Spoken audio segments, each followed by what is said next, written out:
네, 트럼프 미국 대통령은 전쟁이 매우 빨리 끝날 것이라고 언급했는데요. 사실상 조기 종식을 시사한 발언으로 종전의 시점과 방식에 관심이 모아집니다.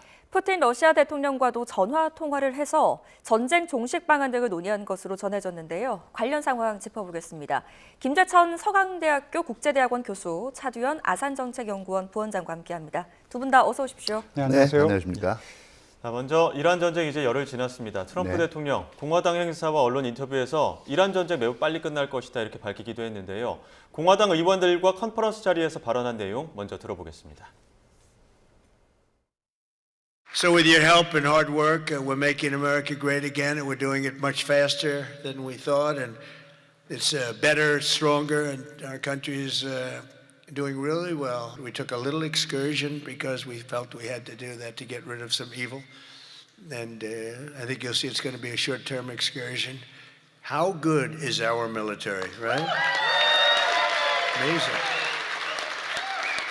How good? Short-term. Short-term. 네, 추해 주말까지만 해도 장기화 우려가 많았었는데 트럼프 대통령 작은 원정, 단기적 강조했거든요. 단기적으로 좀 줄 거라고 보십니까? 지금 국내 여론이 일단 심상치 않아요. 그러니까 장기전으로 치닫는 것이 아닌가 이런 우려가 좀 확산되고 있는 상황이고 일단 비용이 너무 많이 지금 들어가고 있잖아요. 예. 여태까지 들어간 돈만 하더라도 지난 1년 동안 관세로 걷어들인 돈의 한 3배가 들어가고 있다 이제 이런 얘기도 나오고 뭐 6명 네, 적다면은 적은 희생자 미군 희생자 수지만 이게 국내 정치적인 부담으로 작용이 되는 것이고 이 글로벌 유가가 오른다라는 거 지금 미국 물가가 오르는 어떤 징후가 뚜렷합니다. 이런 상황에서 좀 국내 여론을 조금 진정시킬 필요가 있었다고 생각했다 해요. 그래서 네.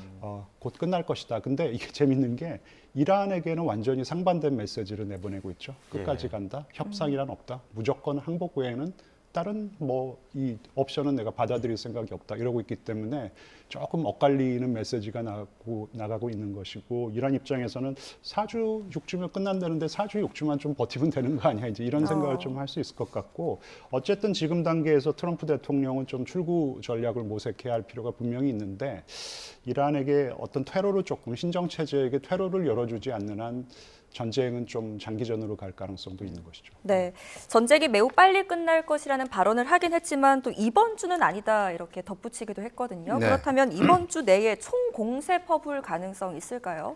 네, 그럴 가능성은 있다고 봐요. 왜냐하면은 당초 공언한 게 4주에서 6주였고 지금 1주 반 정도가 지났습니다. 그러면 이제 앞으로 이제 한 3주 정도 내에 작전을 끝내야 된다는 건데 군사작전이 끝나는 시점이라는 게 그 전에 일단은 웬만큼은 이 주요한 처음에 이 트럼프 대통령이 공언했던 미국에 대한 위협이 일단은 제거가 돼야 되고 예. 대량 살상 무기죠. 특히 이제 이란의 경우에는 중거리 미사일 같은 것들입니다. 두 번째는 이것들을 생산할 수 있는 기반 시설들이 이제 확실히 파괴됐다는 증거가 있어야 돼요. 예. 그다음에 또 하나는 결과적으로는 무조건 항복이고 누가 하메네이 뒤를 잇던 하메네이와 똑같은 성향이면 이거 인정 못하겠다 그러지 않았어요? 예. 그러면 지금 현재 이 후계 체계도 웬만큼 노선이나 성격이 바뀌어야 되는 거예요.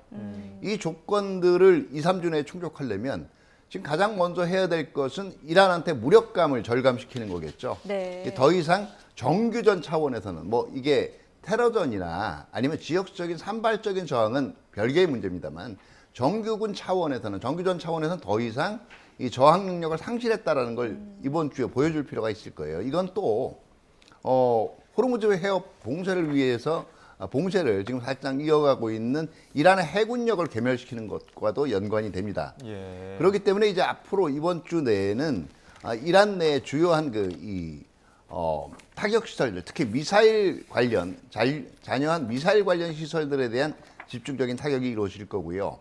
또 해협 봉쇄를 수행하고 있는 호르무즈 해협에 산재한 이 이란의 해안 포대 이런 쪽에 대한 그다음에 이 주요 남아 있는 함정들 이런 것에 대한 집중적인 공격이 가해지지 않을까 생각이 됩니다. 예. 트럼프 대통령이 지금 앞서 기자회견 통해서도 뭐 이란 함정 다 격파했다, 공군력도 무력화시켰다 이런 이야기를 하면서 호르무즈 장악까지 생각하고 있다 이런 이야기까지 했었거든요. 근데 이게 물리적으로 가능한 일입니까?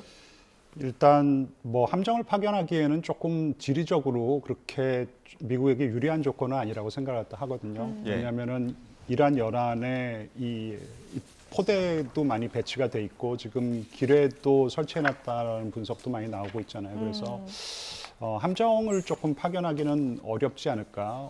어떤 형식으로든 간에 뭐 호위 뭐 전함 뭐 이제 호위대를 갖다 조금 파견하는 아이디어는 있는 것 같은데 이제 그렇게 하면은 이란은 반응을 하겠죠. 일단 이란이 지금 사실 호르무즈 해협을 갖다가 봉쇄하고 있는 상황은 아니에요. 예. 봉쇄를 위협하고 있는데도 이제 알아서 유조선이 들어오지 않고 있는 상황이거든요. 이제 그런 상황이 글로벌 유가에 악영향을 끼치고 있는 것인데 선뜻, 아이디어는 분명히 가지고 있지만 선뜻 함정을 파견하기에는 이게 이제 공격을 받으면은 미군의 희생이 발생하고 저는 일단 이 미군의 희생이 발생해서 그들이 관에 실려서 미국으로 송환되는 순간 트럼프의 지지율은 뚝뚝 떨어질 거라고 생각을 하거든요. 그거는 거의 저는 철칙이라고 생각을 해요. 그래서 그런 부분이 상당히 부담스러울 수 있을 거라고 생각합니다. 네.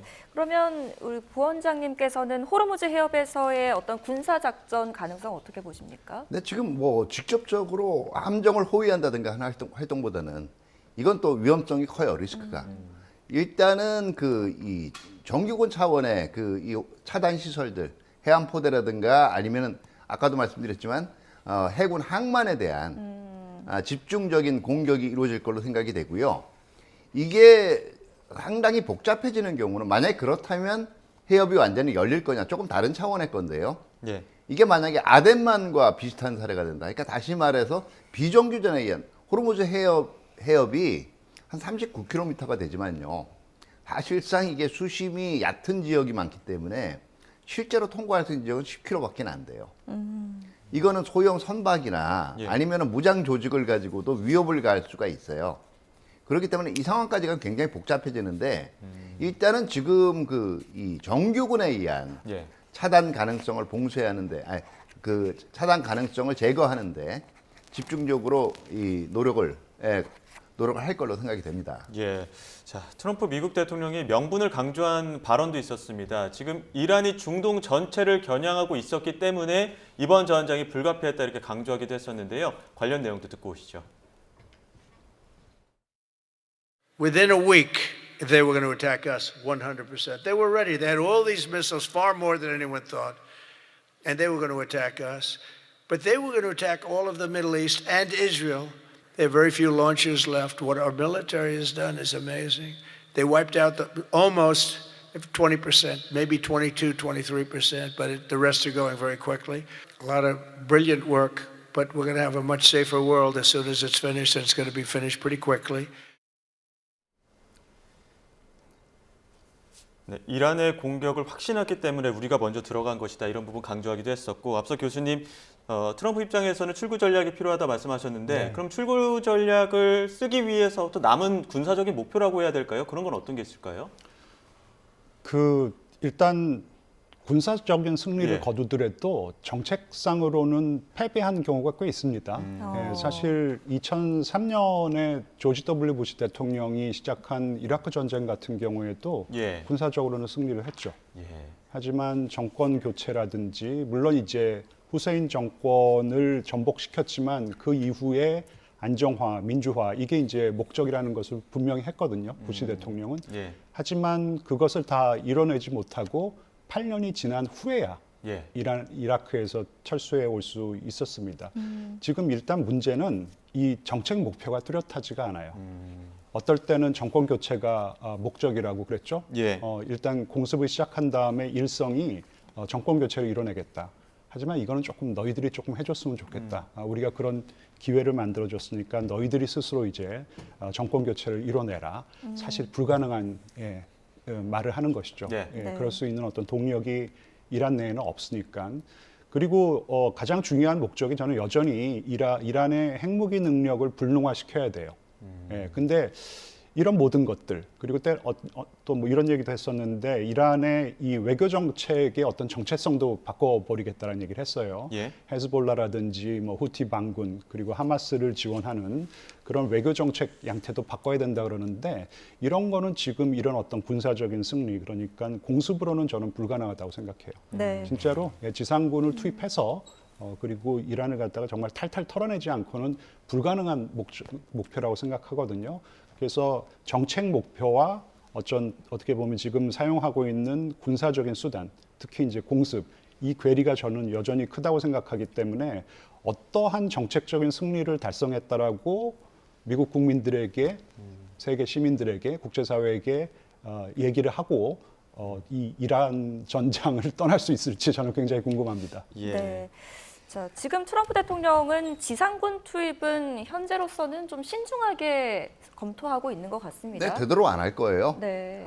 지금 물론 트럼프 행정부의 정책을 보면 목표가 뭔지 굉장히 뚜렷하지 않을 때가 있고요. 어떻게 보면 이미 해놓은 행동에 대한 정당화 발언에 가까울 때가 많습니다. 근데 거꾸로 생각해보면 이런 거예요. 이란이 어떻게 되든 그 이후에 중동 정세가 어떻게 되든 이게 조금 무책임할 수가 있는데요. 군사적인 모양새, 외부적인 모양새만 갖추면 이 작전은 성공이라고 얘기하면 나름대로의 출구 전략이 나온다라는 거예요. 그러니까 한 3가지 전제 조건이 있어요. 말들이 왔다 갔다 하는 거 같지만 3가지 전제 조건은 첫 번째는 어쨌든 이란이 미사일과 같은 위협적인 그리고 우라늄 농축과 같은 걸 앞으로 할 수 없을 거라는 확신이 드는 거. 예. 두 번째는 그리고 기존에 있던 것들이 이미 소진되거나 제거됐다는 인상을 주는 거. 세 번째 여기 대해서 이 뒤에 있는 이란의 정치 세력이 미국에 대해서 적대 의지를 표명하지 않고 또 더 나아가서 지금 김재천 교수님께서 얘기했지만 중동 내에 있는 이 군사단체들을 사실상 옹호하는 지원하는 활동을 하지 않겠다는 의지를 내비칠 때 네. 이 3가지가 아마 가장 이제 이 트럼프 행정부가 생각하는 종결 조건의 베스트일 거고요. 이게 안 채워질 수가 있을 겁니다. 그러면 여기서 타협을 해서 대외적으로 정당화를 흘리죠. 이 첫 번째는 이란으로부터의 이 저항, 군사적인 저항, 이건 정규군 차원에서 하는 저항입니다. 이게 눈에 띄게 줄어든 시점. 그 다음에 어쨌든 하메네이 정권이 그 저항 의사를 표명하긴 하지만 그렇게 그 앞에 비해서 노골적인 반미 발언이 나오지 않는 시점.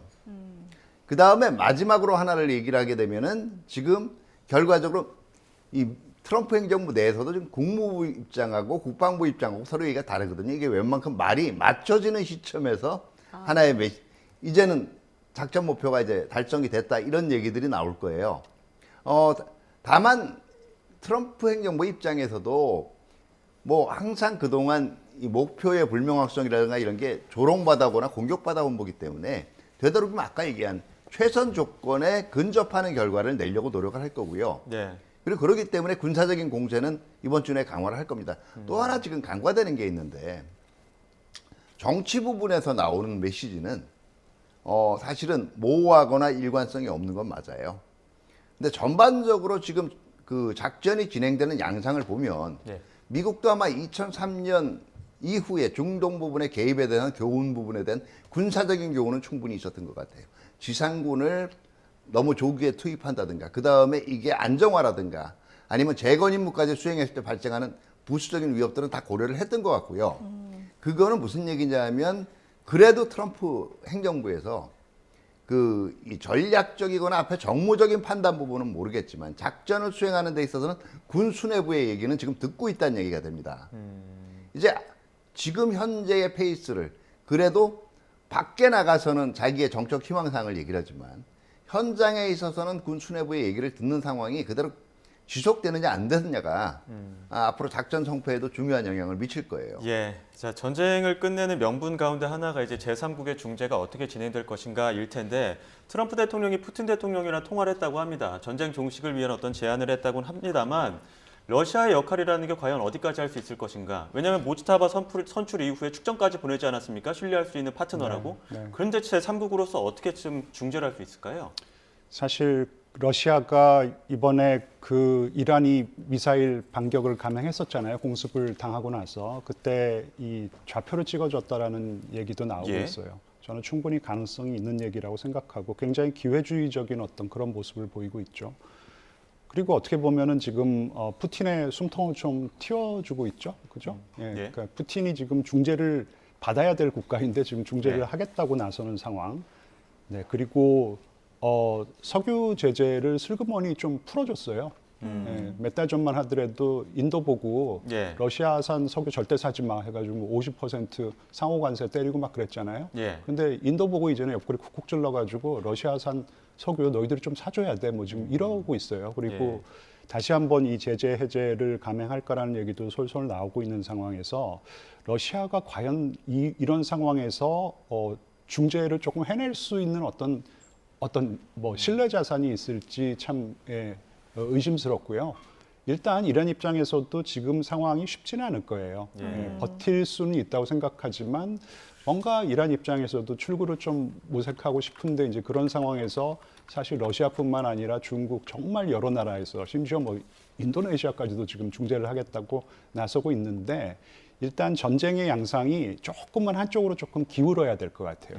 아직까지는 저는 초입부라고 생각을 합니다. 물론 미국 입장에서는 정말 빨리 끝내고 손 털고 나가고 싶지만 이란은 그러려면은 우리에게 우리가 뭔가 우리 면도 살려주지 않으면은 종전의 합의를 할 가능성이 낮기 때문에 지금 이란 입장에서는 뭐 쉽게 뭐 어떤 그 지금 미국이 일단 트럼프 대통령 입에서 나오는 어떤 그런 조건으로는 종전을 하고 싶지는 않을 것이에요. 예. 그렇기 때문에 지금 중재 가능성은 지금은 낮다고 생각합니다. 지금 공개적으로 러시아와 군사 협력까지 인정한 상황인데 이번에 트럼프가 전화를 한 건 경고성이었을까요? 회유성이었을까요? 제가 볼 때는 약간의 경고성이라고 볼 수가 있어요. 그리고 그 뭐 지나치게 강한 경고는 하지는 않았을 겁니다. 그러나 은근한 경고는 했을 거예요. 왜냐하면 이게 별로 미국으로서 미국도 사실은 러시아 우크라이나전 초반에 이런 그 고급 정보 지원을 통해서 지원을 시작을 했지만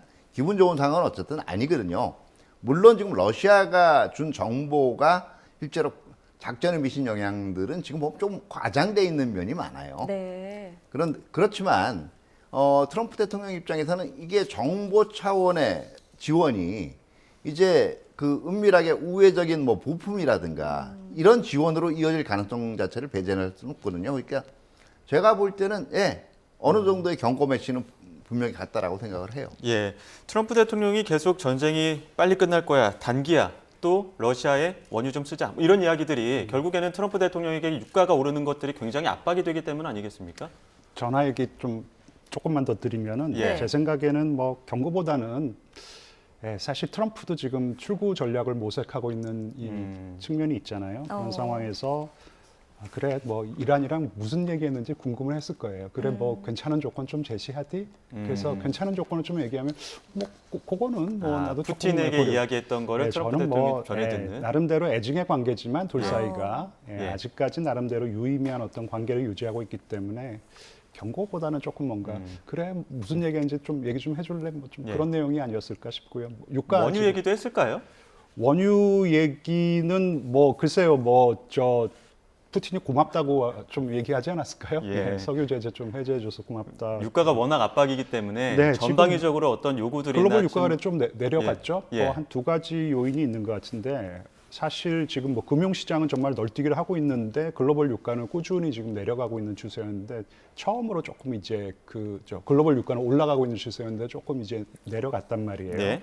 그러니까 말씀하신 대로 이 지금 G7 국가들이 뭐 비축유를 조금 이제 풀겠다라는 얘기를 갖다 했고 그리고 러시아 석유 제재 얘기도 나오고 실제로 감행이 된 측면도 있고 그리고 트럼프가 전쟁 빨리 끝내겠다라고 얘기한 것도 조금 반영된 것 같아요. 근데 이거는 저는 뭐 이 계속 뭐 하향 추세라기보다는 일시적인 현상이 아닐까 싶고 전쟁이 다시 이제 장기전으로 가는 게 아닐까라는 어떤 의구심이 많이 들게 된다면은 예. 다시 글로벌 유가는 올라가지 않을까 있다. 생각합니다. 좀 일시적인 현상이 아닐까 좀 생각해요. 네, 앞서서도 트럼프가 이 호르무즈 해협 장악을 검토 중이다 이런 발언을 했다고 저희가 전해드렸는데 호르무즈 해협 봉쇄가 풀린다고 하더라도 이게 정상화까지는 시간이 꽤 걸린다는 전망들이 나오던데 어떻게 보세요? 그렇죠. 지금 아까 일단 그러면 이란 지금 현재 있는 정권 차원에서 저항을 포기한다라고 하더라도요. 실제로 지금 또 하나의 구조적인 원인이 그러면 그 어떻게 하메네이 정부로 대표돼 정권으로 대표되는 그런 회교 혁명 정부가 수십 년을 유지될 수 있을까를 봐야 돼요. 그만한 지지 세력이 있는 거고요. 특히 이게 작년 연말에서 금년 초로 넘어오면서 시위에 대한 유혈 진압이 이루어졌기 때문에 일종의 공동 운명체화 됐어요. 정권 엘리트들하고 그 지지 세력들은요. 이건 뭐 개혁파든 강경파든 마찬가지라고 봐야 됩니다. 예. 이들이 어디로 갈 길이 없을 경우에는 아까도 얘기했지만 정규군 차원의 저항은 이제 없어진다라고 하더라도 이게 소규모의 산발적인 지역 그 세력 차원에서의 그 해협의 그 안정성에 대한 훼손 같은 건 있을 수가 있고 제가 볼 땐 지금 상황에서 뭐 전쟁이 장기화되든 어떻게든 이란 정부가 조직적으로 호르무즈 해협에 그렇게 나중에 이제 어느 정도 정규군 차원의 저항이 그 없어지는 상황이 됐다는 건요. 지역적인 상황도 제대로 통제 못한다는 얘기가 돼요. 그러니까 이란 정권의 의지와는 관계없이 호르무즈 해협이 굉장히 불안정이 길어질 수도 있어요. 예. 자, 근데 지금 원래 이제 미군에서는 그 이란의 고농축 우라늄 회수하기 위해서 특수부대를 투입할 것이다 이런 부분들이 이제 검토 가능성이 나오긴 했었는데 이와 관련해서 트럼프 대통령이 특수부대 그거 아직 그 단계까지 근처도 가지 않았다 네. 이런 얘기했거든요. 네. 근데 트럼프 대통령의 발언이라는 게 안 한다고 했다가 바로 또 치는 경우들도 있고 하다 보니까 네. 이게 네. 이중 전략인지 아니면 확전을 막기 위해서인지 어떻게 봐야 됩니까? 전략이 아니라 좀 모르고 있다라고 생각하는 게 맞겠죠. 예. 네. 그 말이 너무 많이 왔다 갔다 해서 예. 뭐 지상군 투입 같은 경우에도 나는 뭐 지상군 투입에 대한 울렁증 없다 그랬다가 지상군 투입하지 않겠다라고 하고 지금 뭐 정황상 뭐 특수부대를 뭐 그 투입할 가능성도 있다라는 얘기도 나오는데 사실 이게 말이 쉬운 얘기지 특수부대 지금 투입할 수 있는 이 인원이 한 4,000명에서 5,000명이 될 거예요. 예.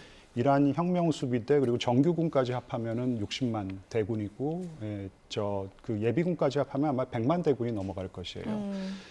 공습으로 정말 많이 약화를 시켜놓다고 하더라도 이들 4,5천 명이 뭐 정말 어벤져스가 아닌 이상 지금 뭐 우라늄 농축 시설 그러니까 우라늄 농축해놓은 거 어디다 숨겨놨을 거 아니에요. 예. 이제 거기 가가지고 그걸 갖다가 다시 다 수거해가지고 지금 뭐 반출한다든가 저는 이거 굉장히 정말 위험한 임무인 것 같거든요.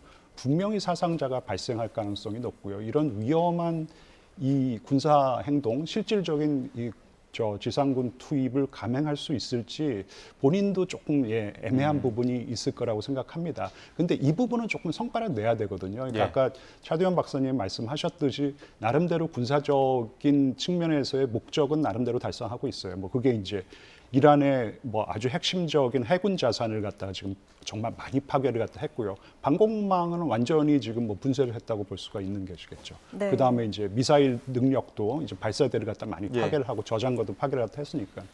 하지만 이런 걸로 저는 이게 이제 우리가 성과다, 이게 목적이었다, 목표 달성했다라고 하기에는 약해요. 그래서 적어도 핵 불능화에서 큰 진도를 뽑아야 되는데 이게 이제 그렇다면 지상군을 투입할 것인가, 특수부대를 투입할 것인가, 이게 좀 고민이 되는 거예요. 정말로 이게 이 핵 불능화 이 측면에서 부분에서 봤었을 때 전쟁하기 이전보다 훨씬 더 좋은 조건을 갖다가 달성해내지 않으면은 많은 사람들이 왜 굳이 이런 전쟁을 감행했는지에 대해서 의구심 같은 계속 제기할 거라고 생각합니다. 예. 네, 이번 전쟁에 네, 대해서 다만 지금 구별을 해야 되는 예. 게 네. 지상군 투입하고 특수부대 투입은 좀 달라요. 어, 그 지상군을 투입해서 뭐 우라늄 농축권 그거는 제가 볼 때는 그건 정말 그 황당한 거고 실제로 그걸 고려하고 있지도 않을 거예요. 왜냐하면 이게 냉장고에서 얼음 꺼내 오는 게 아닙니다. 굉장히 민감하고 고위험도의 물질을 빼내와야 되는 거예요. 그거를 정규군들이 그리고 특히 뭐 공수사단 얘기도 나왔지만 공수사단도요 기본적으로는 정규전 수행하는 특수한 임무를 가지고 정규전을 수행하는 부대예요. 그러면 제가 볼 때 만약에 이 농축 우라늄 시설들의 일부를 성과를 선전하기 위해서 빼내온다면 이란이 가지고 있는 그 농축 우라늄 중에서 농축도가 제각기거든요.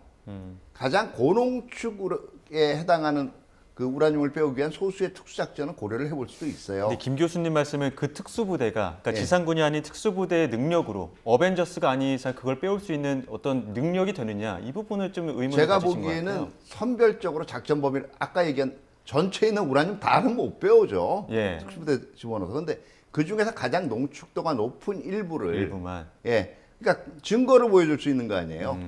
그리고 지금 제가 볼 때는 지상군 투입 징후를 처음에 흘렸다가 지금 또 유보적으로 나오는 게 마일 뒤집기도 돼 있지만 예. 마일 뒤집기라고도 볼 수 있지만 전격적으로 그런 작전을 시행하기 위한 하나의 준비 단계라고도 볼 수가 있어요. 네, 예. 압도적인 승리를 할 것이다, 빨리 전쟁을 끝낼 것이다라고 이야기를 하는 것과는 달리 트럼프 대통령에게는 참 부담스러운 상황들이 많이 있는 것 같습니다. 또 불편한 상황을 하나 짚어보자면요, 트럼프 대통령, 미국 대통령이 이란의 모즈타바 선출에 대해서 실망했다고 밝혔습니다. 예상대로 이 모즈타바를 이란의 새 최고 지도자로 인정하지 않는다는 취지였는데요. 일단 들어보고 오시죠. Does he have a target on his back? You mean the new supreme leader? You mean the son? How can there be an Iran with Well, another I don't want to. Ayatollah? I don't want to say that, but I was disappointed because we think it's going to lead to just more of the same problem for the country. So I was disappointed to see their choice. 큰 실수라는 언급을 했는데 어떤 의미로 보셨어요? 그 이전에 잠깐 저 특수부대 얘기 조금만 더 하면은 네. 네. 저는 이게 정말 뭐 특수부대가 가든 아니면은 뭐 정말 정규 이 지상군을 투입을 하든 이 의미 있는 수준의 어떤 핵 능력 해체를 하기 위해서는 정말로 큰 이 저 위험을 감수를 갖다 해야 되는 것이거든요. 과연 그런 위험을 감수를 할 수 있을까? 특수부대의 능력 뛰어나지만은 뭐 정말 의미 있는 수준의 어떤 이 뭐 농축 우라늄 반출이라든지 아니면 그냥 보여주기식이거든요. 그러다가 몇 명이라도 죽으면은 정말 트럼프는 국내 정치적으로 많은 희생을 갖다 감수해야 될 것이에요.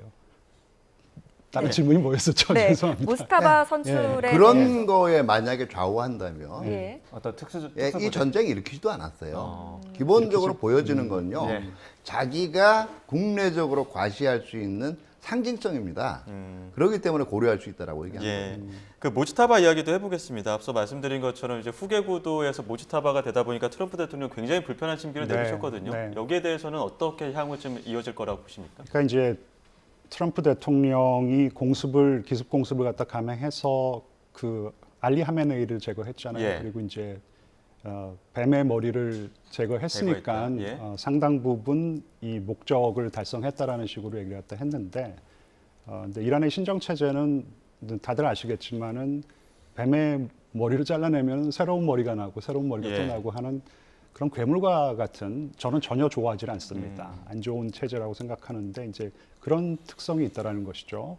그래서 다음 이 최고 지도자는 내 구미에 맞는 사람을 내가 직접 꽂아 넣겠다. 그러니까 베네수엘라 모델을 좀 생각했던 것 같은데 마두로 체포해온 다음에 델시 로드리게스 꽂아 넣고 이제 석유를 갖다가 이제 빨대 꽂아가지고 네. 뽑아 먹겠다라는 것인데 그게 좀 쉽지 않다라는 것이죠. 이란에서는. 그래서 사실 모스타바는 조금 더 강경파일 수가 있어요. 이제 물론 문제는 됩니다. 이게 사실 이 신정 체계가 세제가 세습은 안 된다라는 얘기를 갖다 했는데 여러 번 했어요. 예, 아야톨라 호메이니도 그랬고 이 하메네이도 안 된다 그랬는데 세습을 갖다 한 것이기 때문에 근데 이 또 나름대로 장점이 있죠. 지금 그 이란 혁명수비대와 끈끈한 이 연이 있는 것이고 또 그 안에 있는 정보부대와 또 끈끈한 연이 있기 때문에 지금 어떻게 보면은 이제 조금 이제 그 군사 위주로 조금 이 정권이 돌아갈 수가 있고 일단은 뭐 불사항전의 의지를 다지고 있는 상황인데 이런 상황에서 트럼프 대통령이 자기 구미에 맞는 최고 지도자를 꽂아 넣겠다라는 얘기가 어느 정도 가능한 것인지는 좀 잘 모르겠습니다. 네, 자, 모즈타바 선출 이후에 이란의 또 보복 그리고 반격은 더욱 더 강해지고 있습니다. 한 번 지도자를 잃은 상황 아닙니까? 그래서 이런 트럼프의 참수 이전의 그 하메네이 참수 작전이 오히려 이 이란을 결집시켰다 이런 분석이 나오는데 어떻게 보세요? 근데 제가 거꾸로 하나 물어보고 싶은 게 네. 반격이 더 강해졌다라는 게 어떤 근거에 의한 거죠?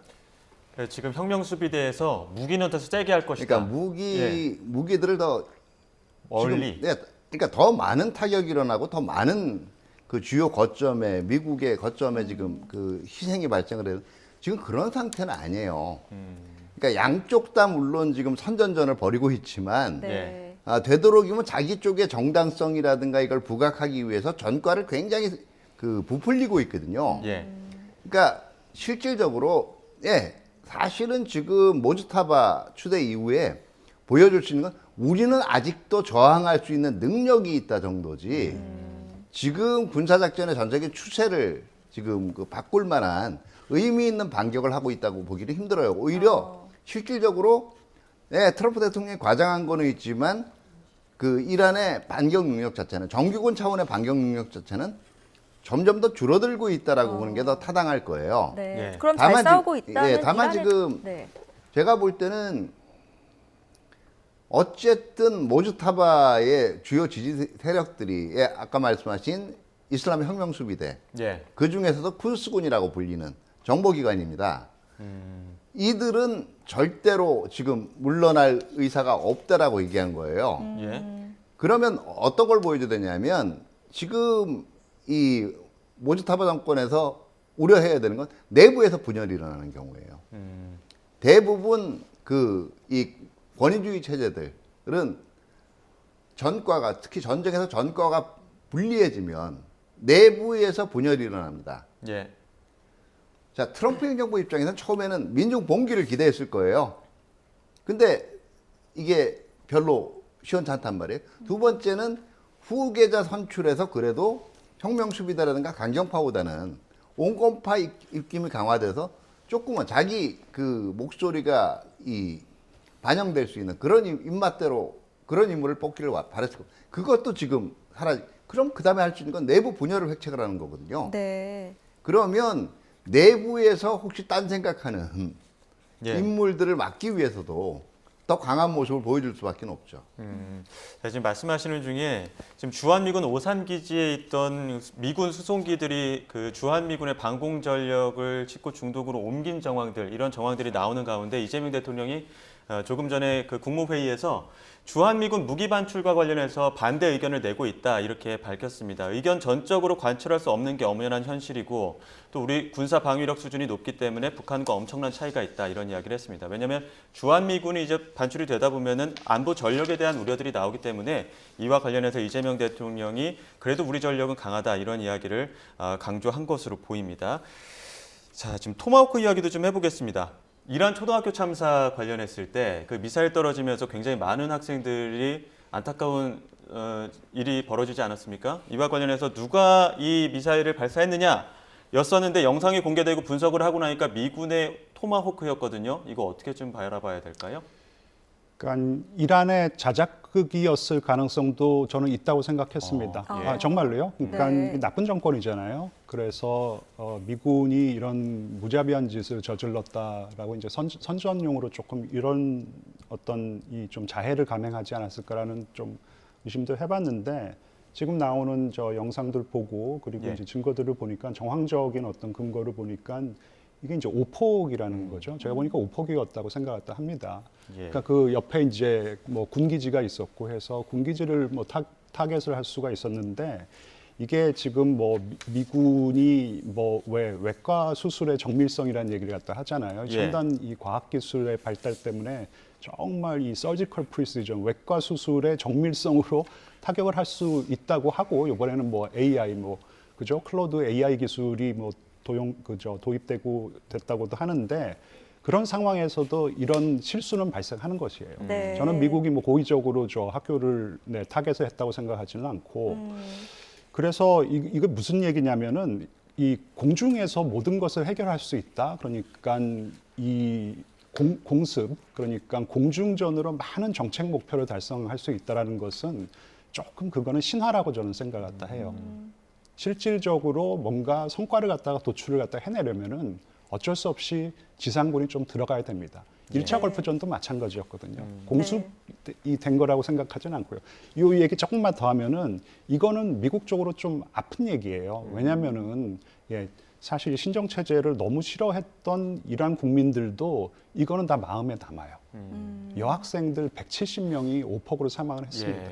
이거는 남을 수밖에 없는 것이죠. 네. 아픈 부분이죠, 미국에게는. 자, 미국 중부사령부에서는 논평 자체를 거부하고 있습니다. 조사 결과가 정확하게 좀 나와 봐야 알겠지만. 네, 저거는 아마 제가 보기에는 정확한 표현은 오폭이라기보다는 예. 표적 식별상의 그 실주라고 봐야 될 거예요. 그러니까 제가 볼 때는 원래 옆을 쏠라 그랬는데 거기로 들어가는 게 아니라 그 표적 자체가 민간 시설인데 군사기지라고 애초에 정보 자체가 오인 파악을 했을 가능성이 크고요. 근데 지금 뭐 어쨌든 실제로 지상권이 들어가든 들어가지 않던, 그리고 전쟁 결과가 어떻게 나든 간에 제가 오히려 우려되는 것은 만약에 정말 성과가 났을 때 이런 부분들이 앞으로 미국이 트럼프 행정부 내에서 수행하는 전형적인 사례가 될 수 있다는 거예요. 그러니까 해공군력 위주로 집중 폭격을 해서 끝낸다. 두 번째, 그거보다 더 어떻게 보면 조금 부정적인 메시지는 인명 피해가 나도 미국인에 대한 인명 피해가 나지 않는 이상 크게 개의치 않는다라는 얘기죠. 예, 오폭보다는 오조준일 가능성도 있다. 예, 표적 그렇죠. 표적 그러니까 식별이 잘못됐다 지금 이런 말. 흔히 얘기하는 오폭이라는 것 자체는 여기를 쏠라 그랬는데 다른 데로 간 거거든요. 그 표적 조준이 식별을 좀 잘못했기 때문에 오폭을 한 것이죠. 예, 그런 부분들도 있을 것 같은데, 자 지금 그 이재명 대통령 국무회의 발언이 있기 때문에 그 우리 주한미군의 그 무기가 지금 UAE 쪽으로 갔다라는 보도들 나온 부분, 이 부분과 관련해서 좀 이야기를 해보겠습니다. 주로 이제 방공 전력들이 갔다고 하는데, 그러다 보니까 우리의 안보 전력에서 조금 공백이 생기는 거 아니냐 이런 우려도 나오는 것 같거든요. 어떻게 보십니까? 한국 입장에서는 당연히 그런 우려를 할 수밖에 없죠. 근데 이제 조금 저는 그 다른 차원에서 미국 대전략 차원에서 보면은요. 이게 최근에 나온 미국의 이 국방 안보 관련 문서들을 보면은 인도 태평양 전장이 이제 제일 중요하다라고 얘기들을 하거든요. 네. 이 미국의 핵심 국가이익이 걸려 있는 지역이라고 얘기를 하고, 중동 같은 경우에는 미국의 핵심 국가이익이 걸려 있는 지역이라고 하지를 않아요.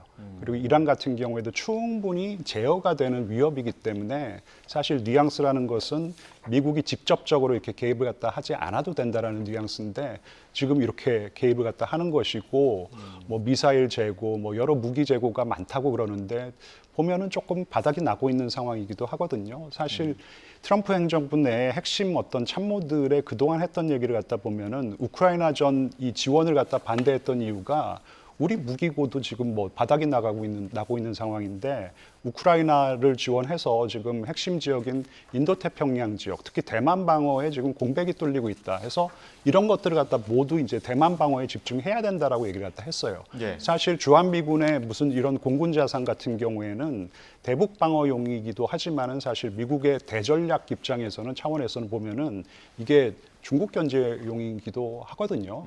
근데 이게 조금 공백이 발생할 수 있는 것이고, 이게 빨리 돌아오면 괜찮은데 이게 전쟁이 장기전으로 치닫는다면은 이게 조금 거기에 오래 가 있겠죠. 그리고 거기서 좀 소진이 될 수도 있는 것이기 때문에 미국의 어떤 이 대전략 차원에서는 결코 좋은 상황은 아니라고 생각합니다. 네.